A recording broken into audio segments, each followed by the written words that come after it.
Anamala home സ്റ്റേസിന്റെ ഭാഗമാവാം. Anamalas home stay. കോൺഗ്രസിന്റെ കുത്തക വാർഡായ തോട്ടക്കര പോസ്റ്റ് ഓഫീസ് വാർഡ് ഇക്കുറി BJP ഇങ്ങെടുത്തു.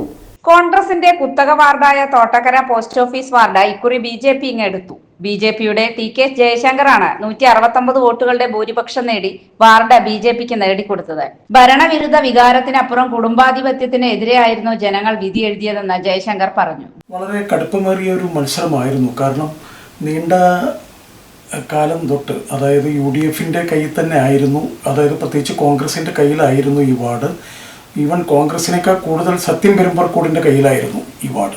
സത്യൻ, എൻ്റെ അറിവ് ശരിയാണെങ്കിൽ 2-3 ടേം അവിടെ നിന്നു, ജയിച്ചു. അത് കഴിഞ്ഞിട്ട് അദ്ദേഹത്തിൻ്റെ മിസ്സിസ് ജയിച്ചു. അത് കഴിഞ്ഞിട്ട് ഇപ്രാവശ്യം മകനെയാണ്, അഭിരാമിനെയാണ് നിർത്തിയത്. അപ്പോൾ ജനങ്ങൾക്ക് ഒരു ആൻറ്റി ഇൻകംപൻസി എന്ന് പറയുന്ന, അല്ലെങ്കിൽ ഭരണവിരുദ്ധ വികാരം, ആ ഒരു ഇതുണ്ടായിരുന്നു. അപ്പോൾ വളരെ മോശമായിട്ടാണ് റോഡുകളും കാര്യങ്ങളൊക്കെ കിടക്കുന്നത്. സ്വാഭാവികമായിട്ടും ഒരു സംശയമില്ലല്ലോ ആർക്കും. ഇപ്പോൾ പ്രത്യേകിച്ച് എനിക്കങ്ങനെ പ്രത്യേകിച്ച് കാര്യങ്ങൾ പറയേണ്ട ഒരു ആവശ്യം വന്നിട്ടില്ല. കാരണം പോസ്റ്റ് ഓഫീസ് റോഡ്, ഈ പറയുന്ന സത്യനായാലും മകനായാലും അവരുടെ അമ്മയായാലും അത് കൂടെ ഒന്നും നടക്കാൻ പോലും പറ്റാത്തൊരു കണ്ടീഷനാണെന്നേ. അപ്പോൾ ഇതൊക്കെ എത്ര കാലം ജനം അനുഭവിക്കണം. അപ്പോൾ ഇതിൻ്റെ തീർച്ചയായിട്ടും അതിനൊരു തിരിച്ചടി ഉണ്ടാവും എന്നുള്ളതിന് ഒരു സംശയമില്ലായിരുന്നില്ല. എല്ലാവർക്കും അറിയാൻ പറ്റുന്നത് ഭംഗിയായിട്ട് തോറ്റു പോകുന്നുള്ളത്. കോവിഡ് സമയത്തും വെള്ളപ്പൊക്ക സമയത്തും വാർഡിലെ ജനങ്ങൾക്ക് സഹായങ്ങൾ ചെയ്യാൻ സാധിച്ചിരുന്നതായും അത് ജനങ്ങളോടുള്ള ബന്ധം വളർത്തിയതായും അദ്ദേഹം പറഞ്ഞു.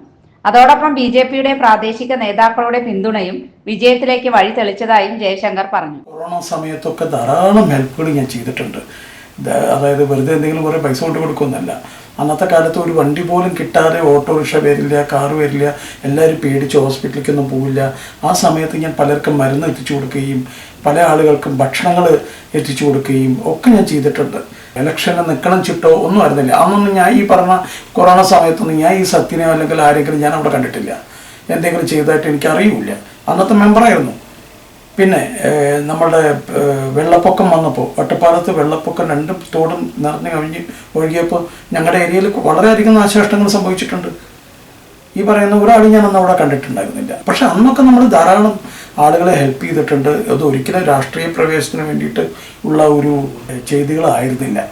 നല്ല രീതിയിൽ തന്നെ ജനങ്ങളുമായിട്ട് നല്ലൊരു ബന്ധം വയ്ക്കാൻ സാധിച്ചിട്ടുണ്ടായിരുന്നു. അപ്പോൾ അതൊക്കെ ആയിരിക്കാം. പിന്നെ എൻ്റെ കൂടെ ഇറങ്ങിയിട്ടുള്ള BJPയുടെ വർക്കേഴ്സ്, അല്ലെങ്കിൽ BJPയുടെ എല്ലാ നേതാക്കളും ലോക്കലായിട്ടുള്ള ആളുകളും ഒക്കെ വളരെ സപ്പോർട്ടീവായിരുന്നു. റൗണ്ട് ദ ക്ലോക്ക് ആയിരുന്നു അവരൊക്കെ ജോലി ചെയ്തിരുന്നത്.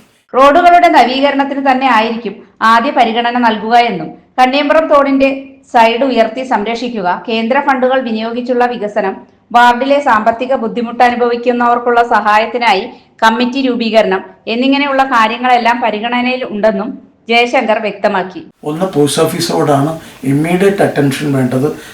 രണ്ടാമത്തെ കാര്യം എന്ന് പറഞ്ഞു കഴിഞ്ഞാൽ മറ്റുള്ള റോഡുകൾ, അതായത് മാതൃമന റോഡ്, അല്ലെങ്കിൽ ഇങ്ങനത്തെ കുറേ പോക്കറ്റ് റോഡുകളൊക്കെ ഉണ്ട്, ഉള്ളാട്ട് ലൈൻ, അങ്ങനെയൊക്കെയുള്ള എല്ലാ റോഡുകളും. അപ്പോൾ ഒരു റോഡൊന്നും എടുത്ത് പറയുന്നില്ല, എല്ലാ റോഡുകളിലും ശരി അതൊക്കെ തന്നെയാണ്. അപ്പോൾ അതൊന്ന് കൃത്യമായിട്ട് ശരിയാക്കി എടുക്കണമെന്നുണ്ട്. പിന്നെ അത് കഴിഞ്ഞിട്ട് നമ്മുടെ തോട്, പടിഞ്ഞാറേ വശമുള്ള കണ്ണിയമ്പുറം തോടിൻ്റെ സൈഡ് ഒന്ന് നന്നായിട്ട് പടുത്തുയർത്തി അത് കാര്യങ്ങൾ ചെയ്യണം എന്ന് ആഗ്രഹിക്കുന്നുണ്ട്. അതിന് എല്ലാ മുനിസിപ്പാലിറ്റി തരും എന്നൊന്നും എനിക്ക് വലിയ പ്രതീക്ഷകളൊന്നുമില്ല. മുനിസിപ്പാലിറ്റി ഇപ്പോൾ എത്രമാത്രം തരുമെന്നും എനിക്കറിയില്ല. പക്ഷേ CSR ഫണ്ടുകൾ ഉണ്ടാകാം, മറ്റുള്ള BJP MP അവിടെ കേന്ദ്രത്തിൽ, അവരെയൊക്കെ സമീപിച്ച് കഴിയാവുന്നത്ര എല്ലാ കാര്യങ്ങളും ചെയ്യാനായിട്ടുള്ള ഒരു ശ്രമമാണ് ഇപ്പോൾ നടന്നുകൊണ്ടിരിക്കുന്നത്. അത് തീർച്ചയായിട്ടും ചെയ്തിരിക്കും. പിന്നെ നമ്മളുടെ ലോക്കലായിട്ടുള്ള ജനങ്ങൾക്ക് വേണ്ടിയിട്ട്, പാവപ്പെട്ട ആളുകൾക്ക് വേണ്ടിയിട്ടായിട്ട് നമ്മളൊരു കമ്മിറ്റിയൊക്കെ ഉണ്ടാക്കി, ആ കമ്മിറ്റിയിൽ ഒരു അക്കൗണ്ടൊക്കെ വെച്ച് ആരൊക്കെ എന്തൊക്കെ ഡൊണേഷൻ കാര്യങ്ങളൊക്കെ തരുന്നു അത് ആ അക്കൗണ്ടിൽ, അതായത് ഒരു NGO പോലെ ആ അക്കൗണ്ടിൽ ആ പൈസയൊക്കെ ഇട്ട് വേണ്ട സഹായങ്ങൾ, അത്യാവശ്യം വേണ്ട സഹായങ്ങളൊക്കെ എല്ലാവർക്കും ചെയ്തു കൊടുക്കാനായിട്ടൊക്കെ ഉള്ള പ്ലാൻ ചെയ്യുന്നുണ്ട്.